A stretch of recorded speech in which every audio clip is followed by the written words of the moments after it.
يقول واطلب صفاء القلب واستنارته في 3 أمور: يصفو وينور قلبك. إيش قراءة القرآن بالتدبر والترتيل. خذ لك نصيب من القرآن اليوم والليلة، واجعل منه شيئا في القيام في الصلاة، فإن كان في الخلوة فهو أفضل. وتدبر بالتدبر والترتيل. الله الله الله. قال الإمام عبد الله بن حسين بن طاهر لابن أخته الحبيب عبد الله بن يحيى: رأيت البارحة بيوت المسيلة قريتهم التي هم بها مرتفعة، ولكن رأيت بيتك فوق البيوت كلها، والغرفة اللي انت فيها فوق البيت، فما صنعت في بيتك.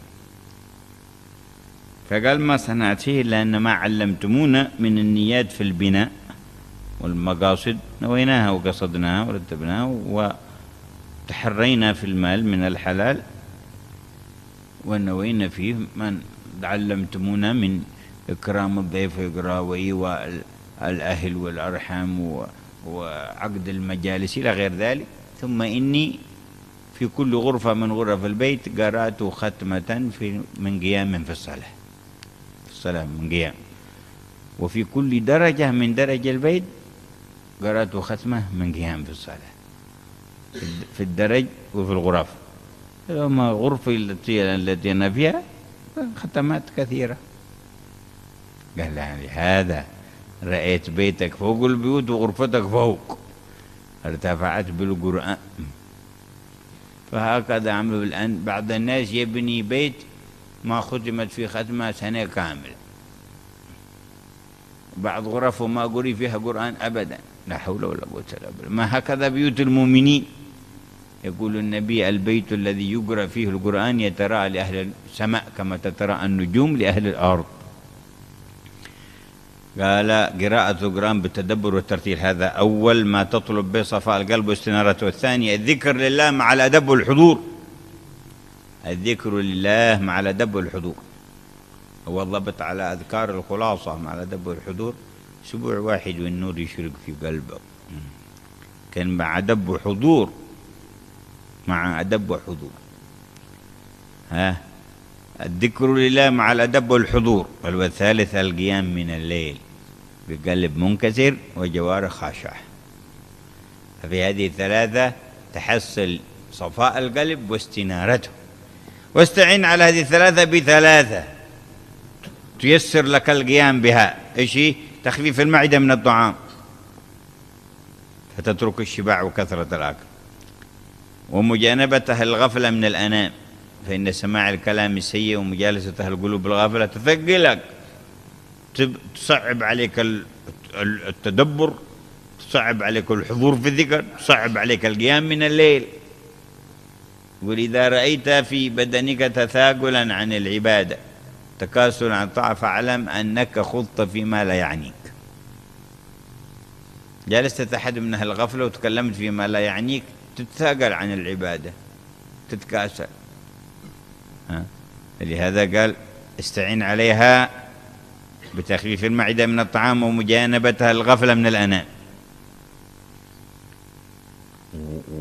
وإذا مروا باللغو مروا كراما. والتفرغ من أشغال دار الانصرام، يعني ما لا تحتاج إليه من أشغال الدنيا وكل ما لا يعنيك فيها ولا يفيدك ولا ينفعك. فبهذا تحصل صفاء القلب واستنارته. أكرمنا الله وإياكم بذلك. سار بنا مسار الأصفياء المنقين المنورين وأكرم الأكرمين وأرحم الراحمين. Bismillahirrahmanirrahim. Assalamualaikum warahmatullahi wabarakatuh. Alhamdulillahirrahmanirrahim. Wabihi nasta'in wa ala umuri dunya waddin. Wassalatu wassalamu ala ashrafil anbiya wal mursalin Sayyidina Muhammadin wa ala alihi wa sahbihi ajmain. Amma ba'du.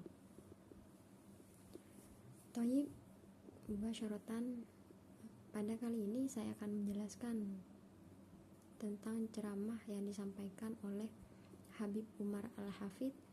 Di dalam ceramahnya kali ini beliau menjelaskan tentang 3 cara yang membuat hati bersih dan bercahaya. Kita dapat meraih cahaya di dalam hati dengan 3 perkara. Dengannya, hatimu akan menjadi bersih dan bercahaya. Yang pertama adalah membaca Al-Quran dengan tadabbur, penghayatan, dan tartil. Luangkan waktu untuk membaca Al-Quran pada siang dan malam hari. Bacalah juga Al-Quran saat berdiri di tengah sholat, dan jika dilakukan secara menyendiri maka itu lebih baik supaya lebih menghayati. Membaca dengan penuh tadabbur dan tartil. Imam Abdullah bin Husain bin Thohir berkata kepada keponakannya, yaitu Habib Abdullah bin Umar bin Yahya, "Kemarin aku melihat rumah-rumah di kota Masilah, tempat mereka tinggal, naik ke tempat tinggi.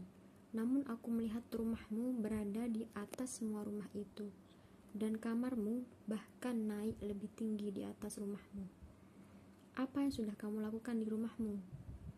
Dan beliau pun menjawab, "Aku tidak melakukan apapun, kecuali niat membangun rumah yang telah engkau ajarkan kepada kami. Dan kami mencari uang dengan halal. Kami juga melakukan seperti yang engkau ajarkan, seperti memuliakan tamu, menyambung tali silaturahmi, mengadakan majelis-majelis, dan lain sebagainya. Kemudian, pada setiap kamar yang ada di rumah, di dalamnya aku pernah menghatamkan Al-Quran sambil sholat. Dan pada setiap anak tangga yang ada di dalam rumah, maka aku pernah menghatamkan Al-Quran di atasnya. Pada anak tangga dan juga di dalam kamar-kamar.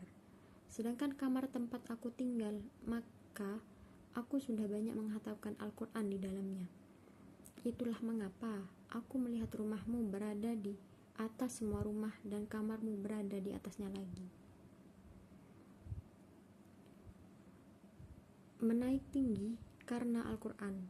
Sebagian orang membangun rumah namun dalam setahun belum pernah sekalipun dihatamkan Al-Quran di dalamnya. Pada sebagian kamar sama sekali belum pernah dibacakan Al-Quran di dalamnya. Keadaan rumah kaum mukmin tidak seharusnya seperti itu. Namun Nabi bersabda bahwa rumah yang dibacakan Al-Quran di dalamnya maka akan terlihat bagi penduduk langit sebagaimana bintang yang terlihat oleh bumi. Sebagaimana bintang yang terlihat bagi penduduk bumi. Membaca Al-Quran dengan tadabbur dan tartil. Inilah hal pertama yang dapat membersihkan hati dan menerangkannya. Yang kedua, zikir kepada Allah dengan adab dan khusyuk, dan menghayati. Lazimkanlah berzikir dengan adab dan khusyuk hanya dalam 1 minggu, dan cara dan cahaya masuk ke dalam hatimu. Namun harus dengan adab dan khusyuk. Zikir kepada Allah dengan adab dan khusyuk. Yang ketiga adalah melakukan sholat malam dengan hati dan anggota badan yang menunduk. Ketiga hal ini akan membersihkan hati dan meneranginya, dan perkuatlah 3 hal ini dengan faktor pendukung lainnya supaya memperlancar di dalam melakukannya. Apa saja? Yang pertama, dengan tidak makan banyak.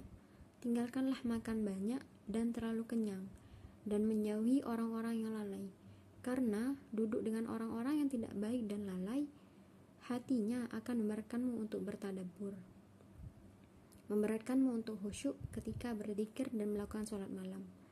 Jika badanmu terasa berat dan malas untuk beribadah, maka ketahuilah bahwa kamu telah mengambil sesuatu yang tidak layak bagimu. Duduk bersama orang-orang yang lalai dan membicarakan hal yang tidak pantas, maka itu akan membuatmu berat dan malas untuk melakukan ibadah. Karena itu di sini disebutkan ini dapat dibantu dengan tidak makan terlalu banyak dan menjauhi orang-orang yang lalai. Jika bertemu orang yang melakukan hal tidak bermanfaat, maka ia berlalu dengan menjaga kehormatan diri dan menjauhi hal-hal yang tidak penting dari kesibukan terhadap urusan duniawi yang tidak penting dan juga tidak bermanfaat bagimu. Dengan itu, maka hati akan menjadi bersih dan bersinar. Semoga Allah memuliakan kita kita dengan hal itu dan memudahkan kita untuk mengikuti orang-orang pilihan yang bersinar hatinya. Mungkin hanya ini yang dapat saya sampaikan, kurang lebihnya mohon maaf. Akhirun minni, wassalamualaikum warahmatullahi wabarakatuh.